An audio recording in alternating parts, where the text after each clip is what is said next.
আমি সজীব ওয়াজেদ জয় বলছি। বাংলাদেশে এখন একটি বিশৃঙ্খল পরিস্থিতি চলছে। সারা দেশে আমাদের ভাঙচুর হচ্ছে, লুটপাট হচ্ছে। আমাদের শহরের বাইরে আমাদের নেতাকর্মী, আমাদের আওয়ামী লীগের নেতাকর্মীদের উপর হামলা চলছে, অনেকে হত্যা করা হয়েছে। এই পরিস্থিতিতে আমি বলতে চাই, আওয়ামী লীগ হচ্ছে বাংলাদেশের সবথেকে পুরাতন গণতান্ত্রিক এবং সবথেকে বড় দল।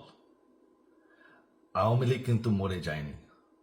আওয়ামী লীগ এই দেশকে, বাংলাদেশকে স্বাধীন করেছে। আওয়ামী লীগকে শেষ করা সম্ভব না। আমরা বলেছিলাম যে আমার পরিবার আর রাজনীতি করবে না, তবে আমাদের নেতাকর্মীর উপর যেভাবে হামলা হচ্ছে, এই পরিস্থিতিতে আমরা হাল ছেড়ে দিতে পারি না। বাংলাদেশে যদি গণতন্ত্র, নতুন বাংলাদেশ গড়ে তুলতে হয়, আওয়ামী লীগ ছাড়া সম্ভব না। আওয়ামী লীগ হচ্ছে সব থেকে বড় দল। আওয়ামী লীগ কোথাও যাবে না, আওয়ামী লীগ শেষ হয়ে যাবে না। আওয়ামী লীগকে শেষ করা সম্ভব না।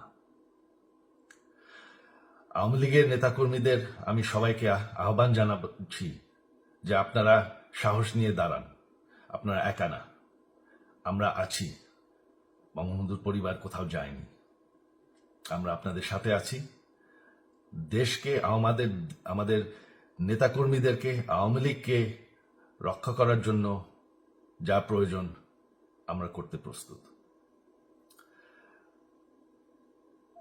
এই যে আমাদের বর্তমান যারাই আছে ক্ষমতায়, তাদেরকে আমি বলবো যে আমরাও একটি গণতান্ত্রিক, শৃঙ্খল, নিরাপদ বাংলাদেশ চাই, জঙ্গিবাদ মুক্ত।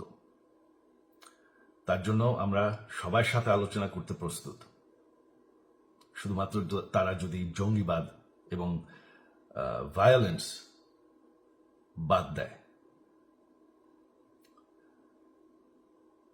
শেখ হাসিনা মরে যাননি,